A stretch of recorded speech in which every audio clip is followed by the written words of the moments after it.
Okay, so good evening and a warm welcome to our first event in the new year. I'm Claudia Hopkins, the director of the Zurbarán Center. And first off, I want to thank Piers Baker Bates, the chair of Artis, for his excellent collaboration on this seminar series. And a huge thank you to Ignacio Peiro from the Instituto Cervantes for his unstinting support of our seminar program and our new initiative, the Museum Director's Lecture, which was in fact his idea. And I'm therefore glad that Ignacio Pero is here tonight, joining us from Rome. And so before I introduce tonight's speaker, Carolina Miguel Arroyo, I want to hand over briefly to Ignacio for a few words. Ignacio. Well, thank you very much, Claudia. I don't know if you can see me or hear me. For me, it's not far from a miracle that I'm connected. So, well, thank you all very much, amigas y amigos, for your attendance this evening. I will keep my words extremely short, but I wanted to say that it is, as always, a pleasure to be with you today in what I think is a very remarkable installment of the Zurbarán Center's research seminars. In fact, as Professor Hopkins has just said, the launching of a new series of lectures by directors of Spanish museums and cultural institutions.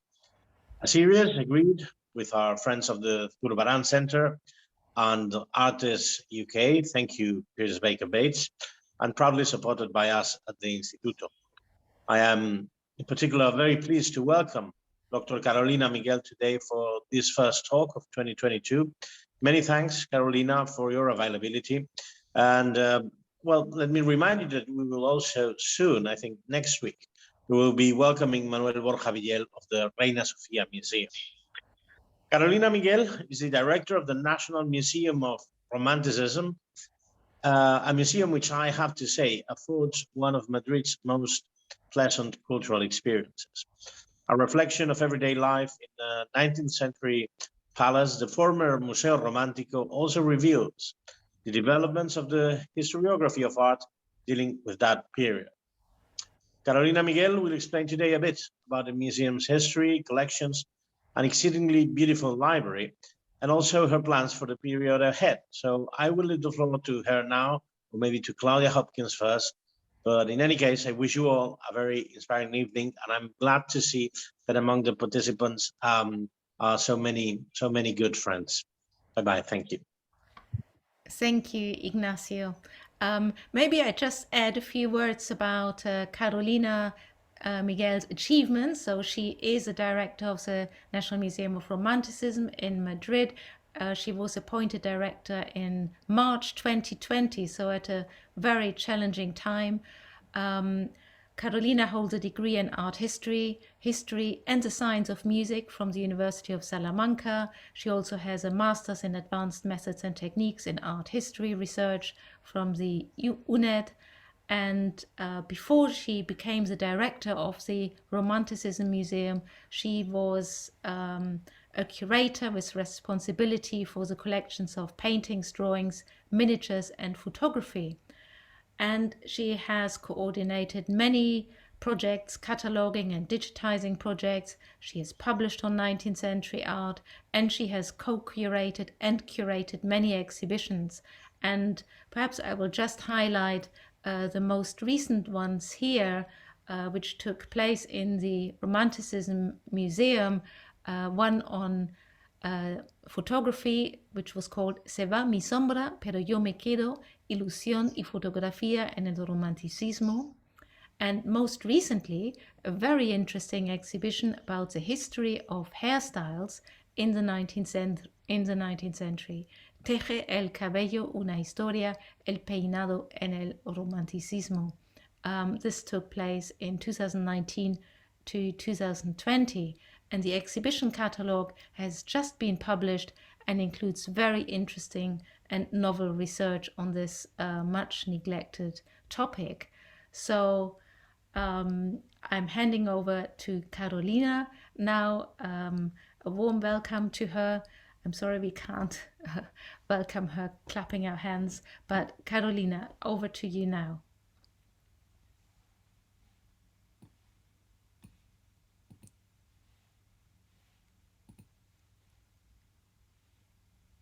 Carolina?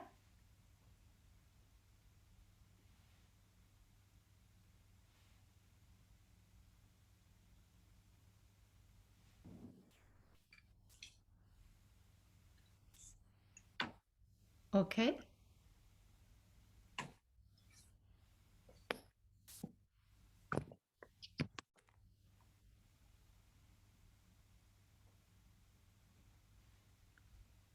Carolina, we can't hear you.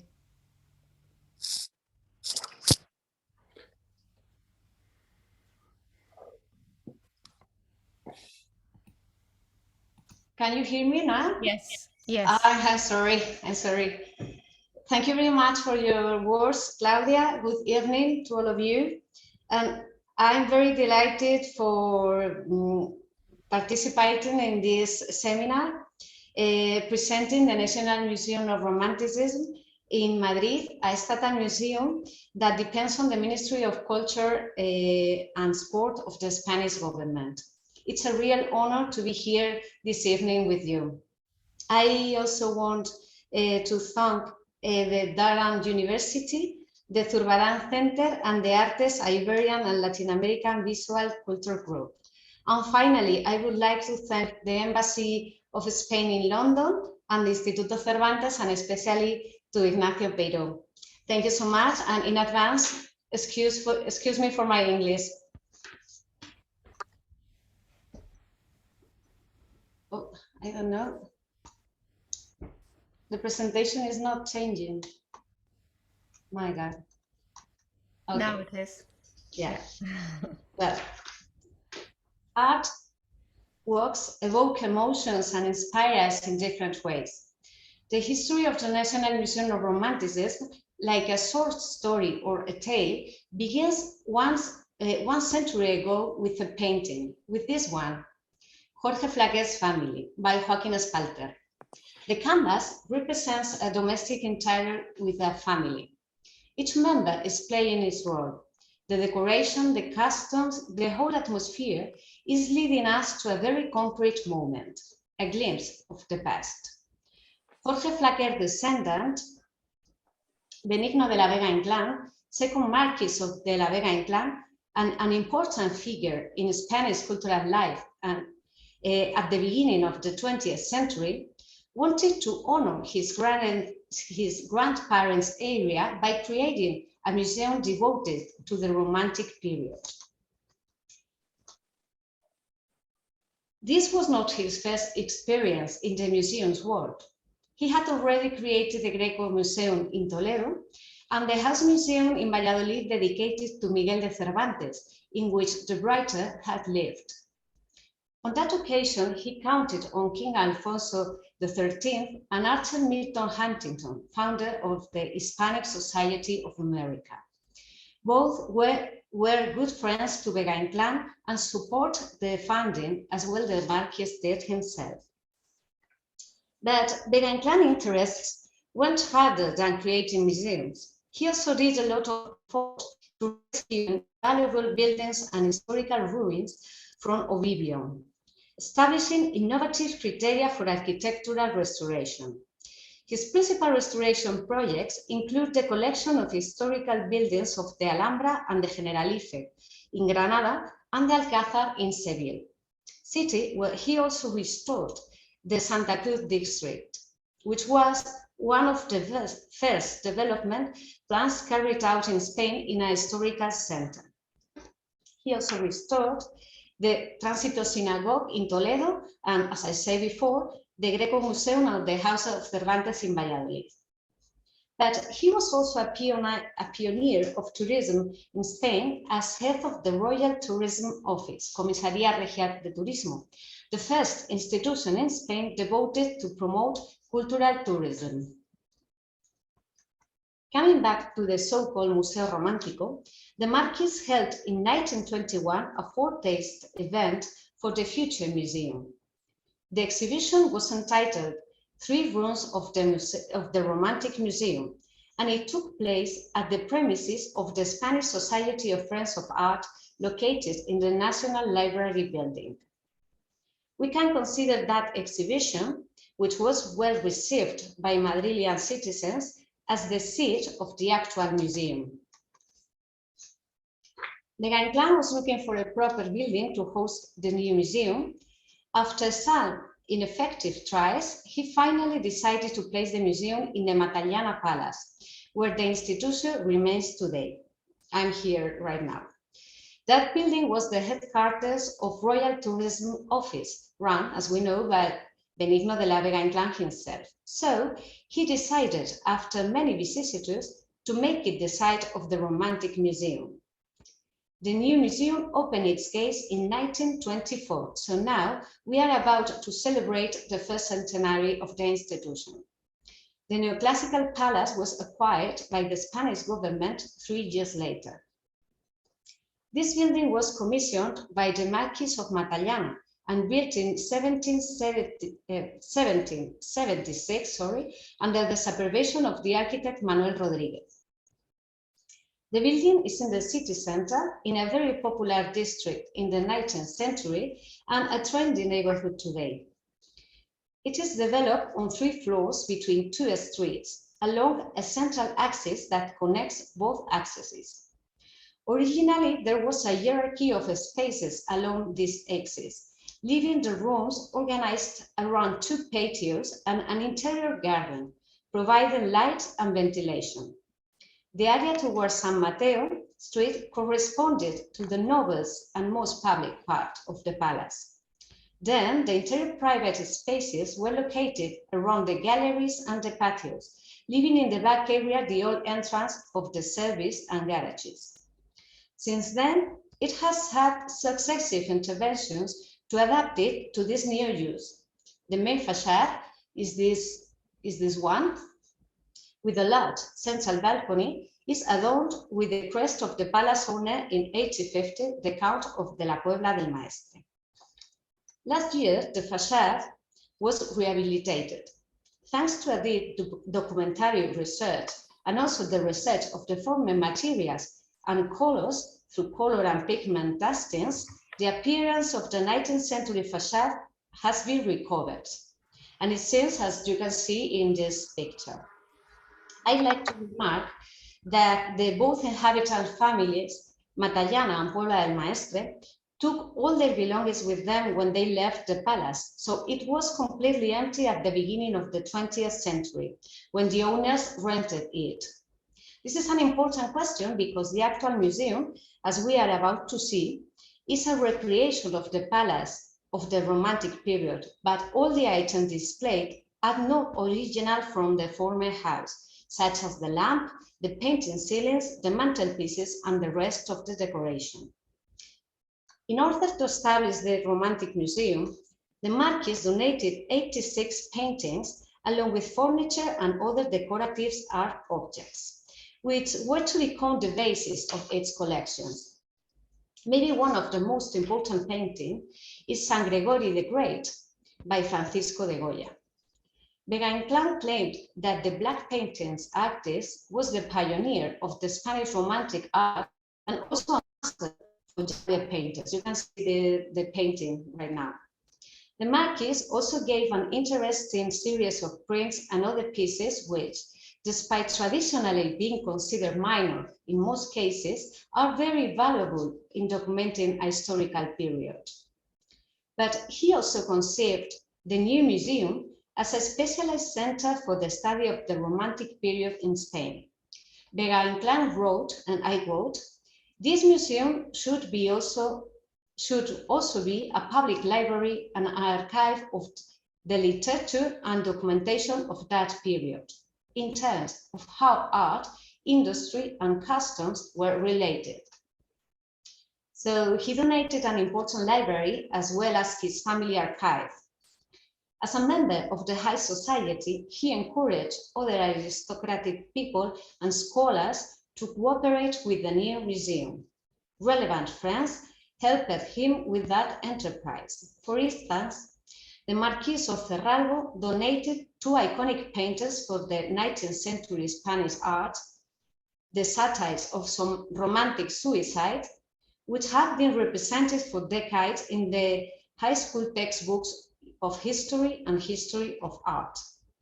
The king himself, Alfonso XIII, gave a lot of books which were duplicated in the royal library.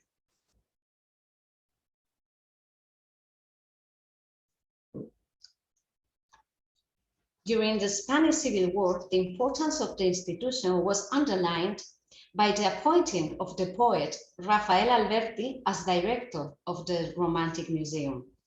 As those times were really dark, we don't have any record of his intervention in the museum. In 1942, the Marquis de la Verena died, bequeathing all his heritage to the Romantic Museum. You can see here his private rooms in his house with these paintings and books and other kind of things that became part of the collection of the Museo Romanticism. In 1944, the museum was closed to undertake improvement and rehabilitation works. New rooms were added, as well as those dedicated to the founder. The institution opened a year later with Mariano Rodríguez de Rivas as director. As a prominent person, he gave to the museum an important cultural and social life and promoted the donation of pieces among his distinguished friends. The library, for instance, received many donations. He also organized romantic soirees, not just for his friends, but for famous artists and celebrities who were invited to his romantic parties. You can see here a photo of Jean Cocteau playing the harp of the museum, and also a picture of Ramón Gómez de la Serna, a famous writer, during a romantic party. I would not like to describe the year or vicissitude that the museum has gone through, only to emphasize that since then, the institution has undergone enormous changes. The museum closed its door at the beginning of this century in order to renovate the building as well as its permanent exhibition. That was the perfect moment for taking a break and make a deep reflection about the collection, the display, and the new acquisition program, and in conclusion, about the museum itself. In December 2009, the museum reopened to the public. One of the substantial changes is the consideration of the center as a national museum. According to the Spanish law, this rank is granted to those institutions of state ownership that have singular relevance for their purpose and objectives, or for the importance of the collections they preserve. So the former name was modified. Instead of Romantic Museum, now its name is, as you know, National Museum of Romanticism.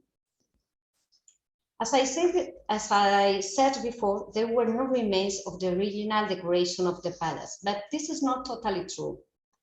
There are few traces of the former decoration, but unfortunately, just 2 or 3.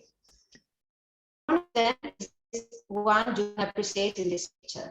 This is the room 21, the men's bathroom. If you look the wall here in this corner, you could see the remains of the painted wall. Of course, we preserve it like a witness of the time passing through. But the absence of all the traces obliged us to develop an important preparatory work, ranging from architectural studies on the building, in-depth study and historical and documentary research, to historical, artistic, or purely decorative or ornamental issues. It has taken into account how the property was structured and what the rooms were like, whether public or private, noble or service areas. There has been research into the former placement of windows and doors, the arrangement of the rooms, the original colors of the walls, and the floor decoration. Essentially, it has stripped to find out what the palace was like and how people lived in it, along with the changes that have been taking place to the original structure. I may say that this is not a finished task, but a work in progress. Today, we continue researching the original materials of the building, its decoration, and the way the houses of the Romantic period was alike, as I've told, referring the works carried out on the main facade. The permanent exhibition is displayed in 25 rooms located in the main floor of the palace, where the inhabitants used to live. As a house museum, the main goal is to achieve an atmosphere which accurately reflects the period with a great variety of items in order to illustrate daily life during Romanticism.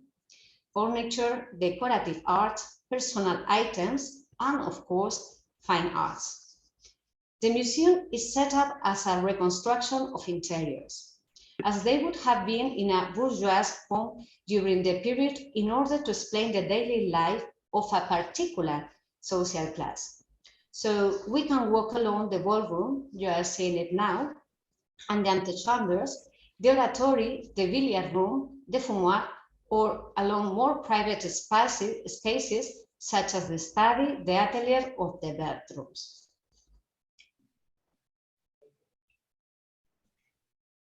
Visitors can access different types and levels of information via two main routes. The first is an environmental tour with a special reference to the workings of everyday life of the time, gender roles, private and public rooms, service areas, hygiene rituals, accessories, fashion, etc. The second is a tour that follows a thematic approach, which presents artistic uses, literature, music, theater, genius, and of course, historical themes.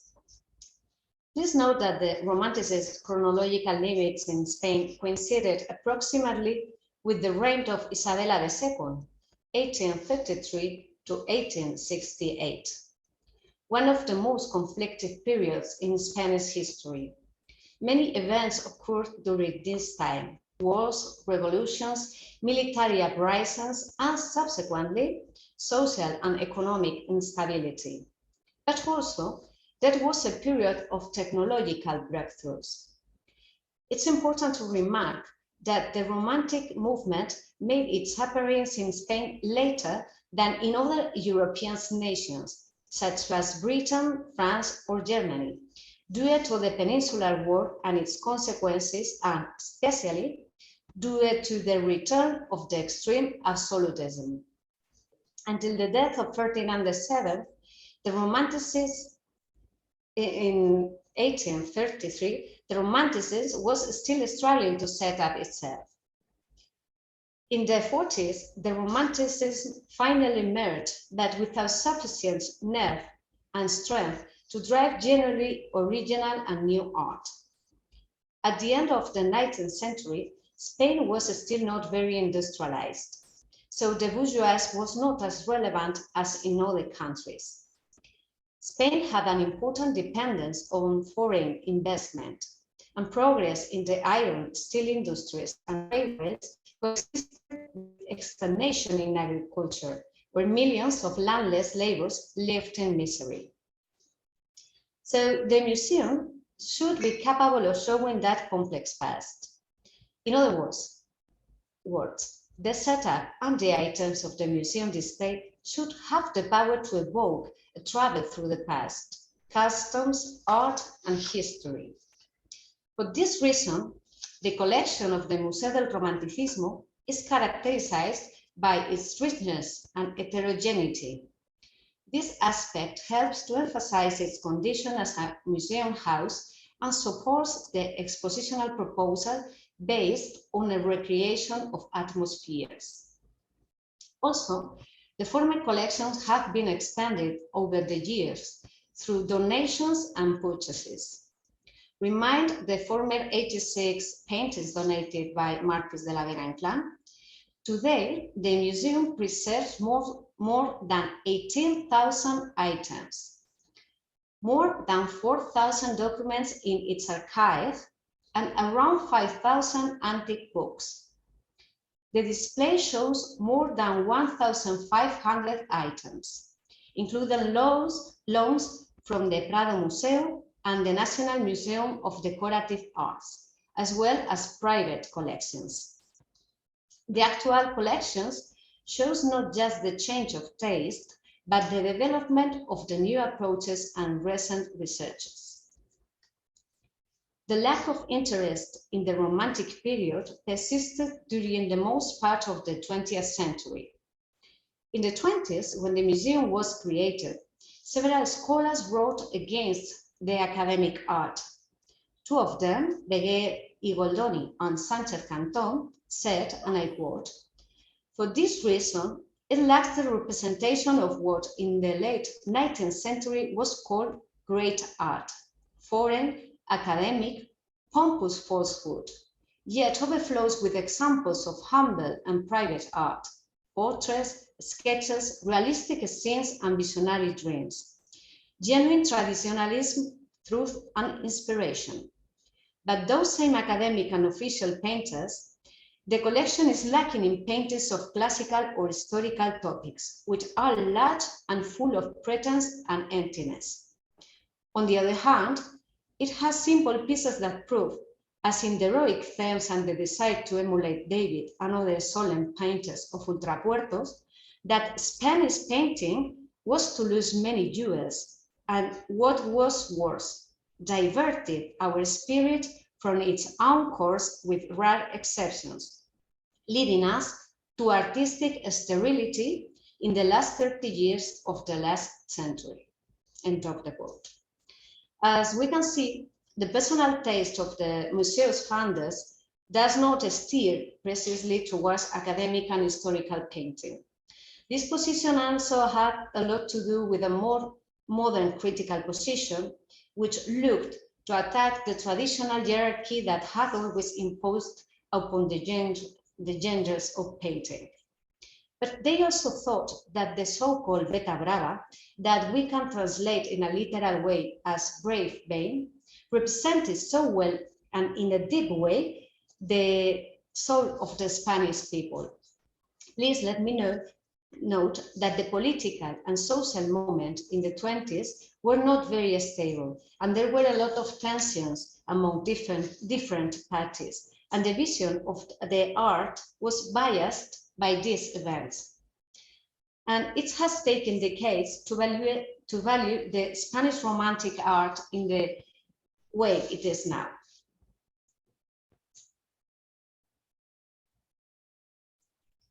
Times and ideas have changed now, and the museum requires an interpretation that, while respectful of the past successes, actively included contemporary trends in historiography and museology.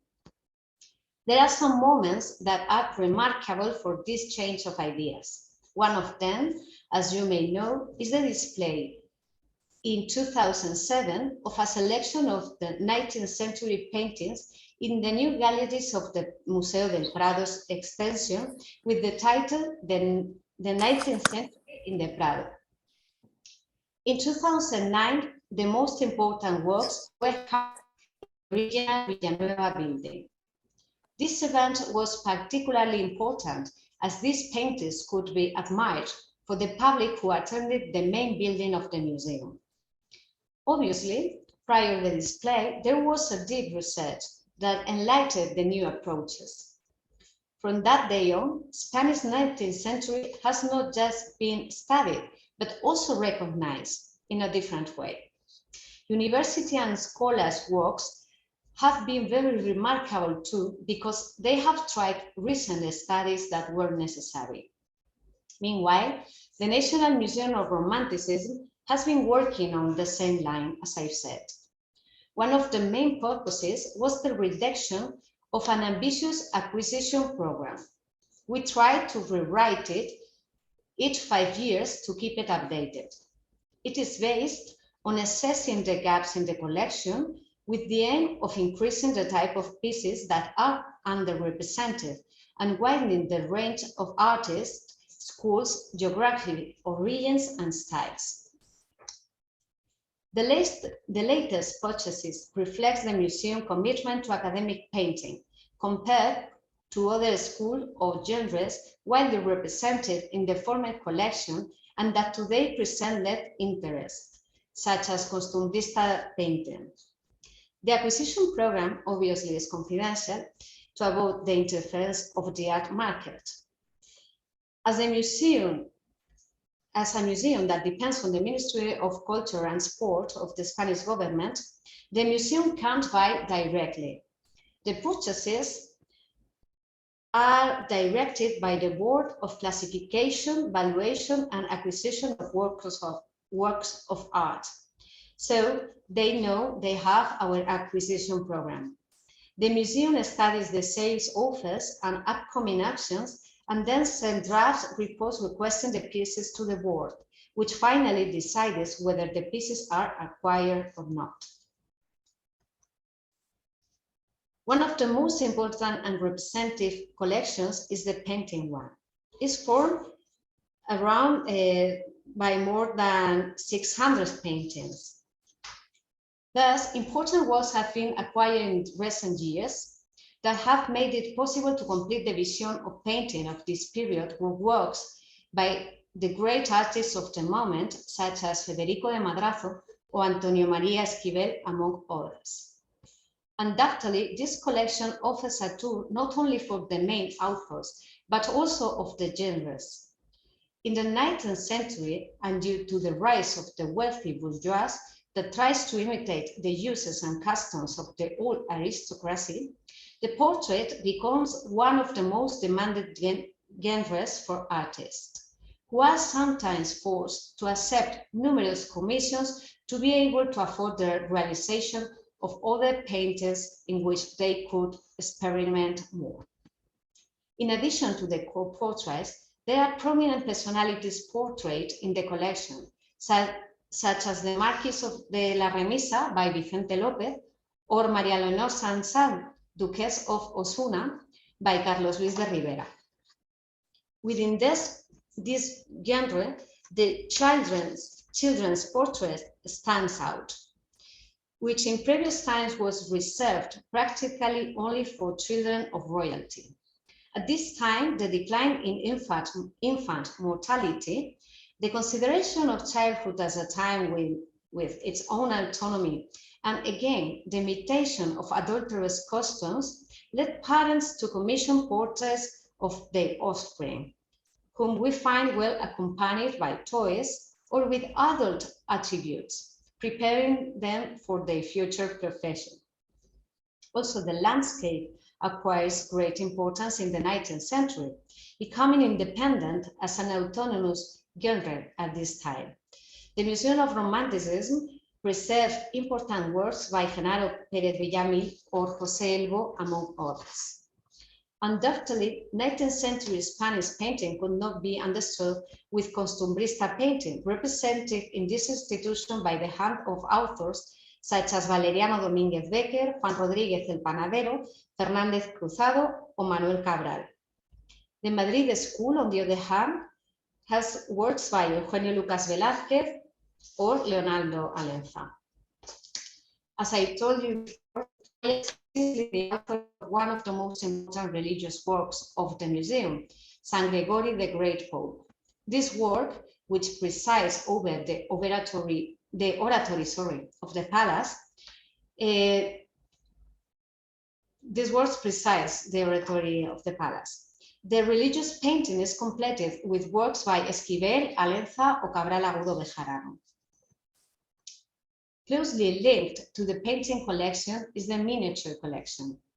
This artistic speciality had an exceptional importance in the temporal space that runs from the middle of the 18th century to the mid-19th century, at which time the newly invented technique of photography will take over. It is a foreign technique imported thanks to the Bourbon taste and promoted above all by Charles IV and María Luisa de Parma. The miniature had a late development in our country, but not for that reason. During the period of of its development, it has less presence than in the countries of our environment.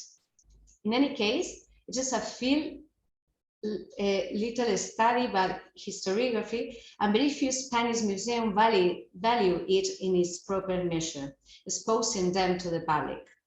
The Museum of Romanticism is an exception in this aspect, since almost its foundation, it has included them in its permanent exhibition.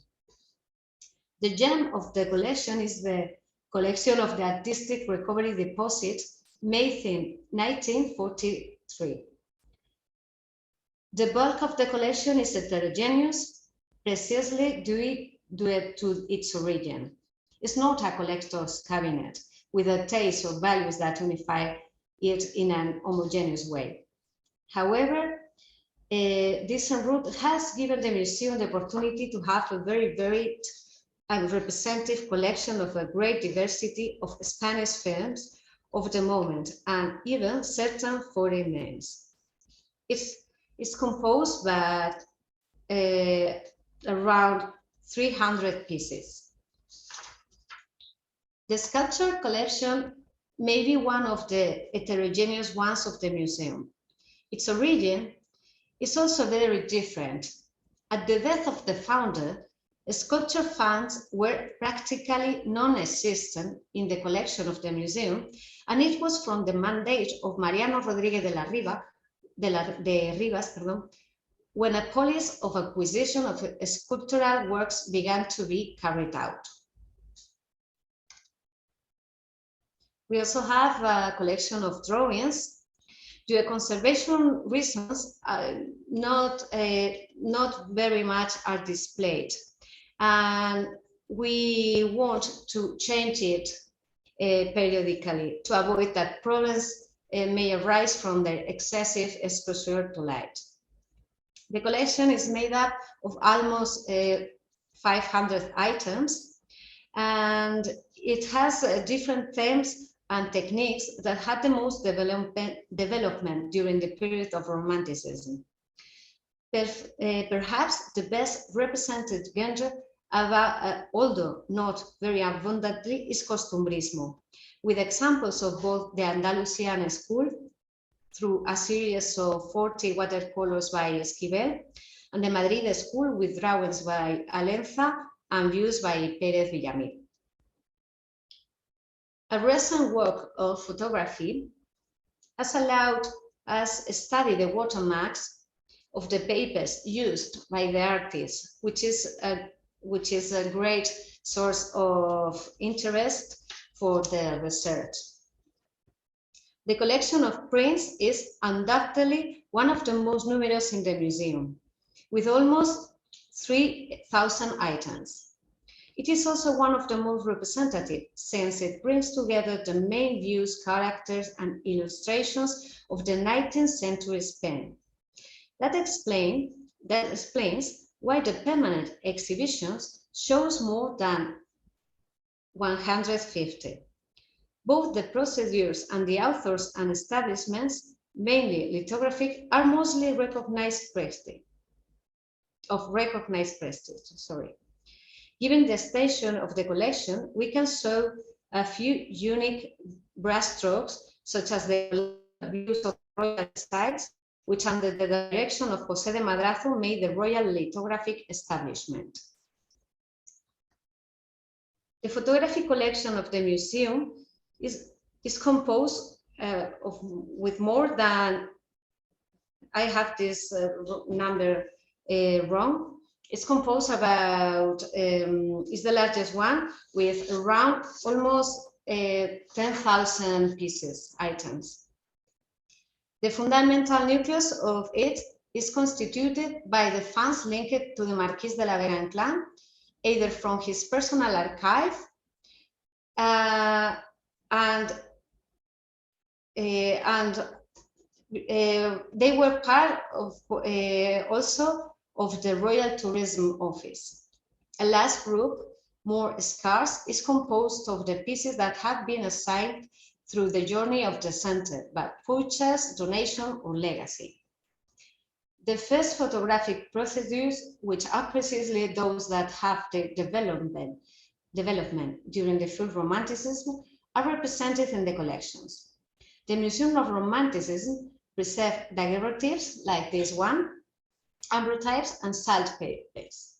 On the other hand, the presence of cartes de visite in the technique of both albumen and collodion or gelatin is abundant and varies, with more than 900 items.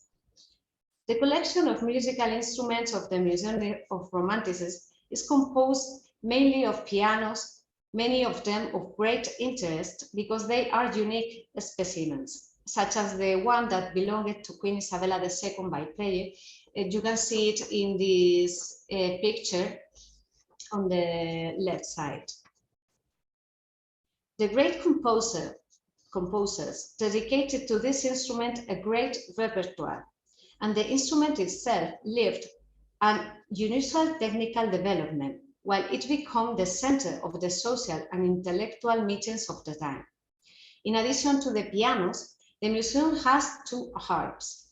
This instrument was, along with the previous one of the most important in romantic musical evenings. Let's now take a look at the main collections of furniture and decorative arts. The furniture collection consists of a total of approximately 700 pieces. Due to the internalization experienced by domestic life in the 19th century, furniture becomes one of the objects that give a more faithful image of the family and social structures of the time. Therefore, they are of vital importance for the creation of environments in each of the rooms. The collection of ceramic materials of the Romantic Museum has about 500 pieces with a lot of variety of typologies, crockery, vases, trays, etc. Also significant is the collection of glass and crystal composed of more than 250 pieces, most of them table services. And the collection of games and toys consists of about 250 pieces. It is made up of those doll houses that also serve as an example of interior decoration, furniture, and domestic distribution of the time. Very interesting, although not very numerous, are the examples of games of chance that the museum preserves.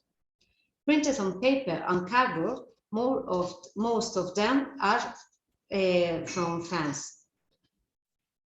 The important changes that occurred in the education and conception of the childhood at this time had their evident reflection in new typologies of games and toys. The educational games of skill, the female and the male roles that are rehearsed, are essential aspects that can only be explained through these objects that have a specific space in the root of the museum, the children's playroom. Finally, let's take a look at the objects for personal use. The collection, the fashion collection is small. There are samples of children's and women's clothing, such as Eugenia de Montijo's jacket. Recently, personal garments of the famous writer Mariano José de Larra have been acquired thanks to a donation from a of the journalist. One of the collections recently studied is the jewelry one. Until recently, it was valued about all by romantic dressings and mourning jewelry, among which stand out the pieces made with hair or with ebonite, synthetic material that, being black, was a cheapening with respect to prominent jewelry. Finally, I would to speak briefly about the lines of work developed in the museum, not just the collections. Since the beginning, the institution held monographic exhibitions of 19th century artists. Unfortunately, no catalogs were published with the studies carried out for those shows. Today, the Museum of Romanticism aims to investigate the trajectory of painters and artists who are still little known. An example of this work was the exhibition held in 2018 devoted to Rafael Tejero, a painter of great quality, but who was not well studied until that moment. So Spanish 19th century art is still full of opportunities and chances for those who want to get closer. Another of the lines of work is the program of small exhibitions, mostly showing items of our collection, devoted to historical events. In this sense, we can highlight the exhibitions La Gloriosa about the revolution that took place in the past and that dethroned Isabella II, or the one dedicated to the liberal triennium, divided into 4 chapters. The last 2 of them could be seen this year.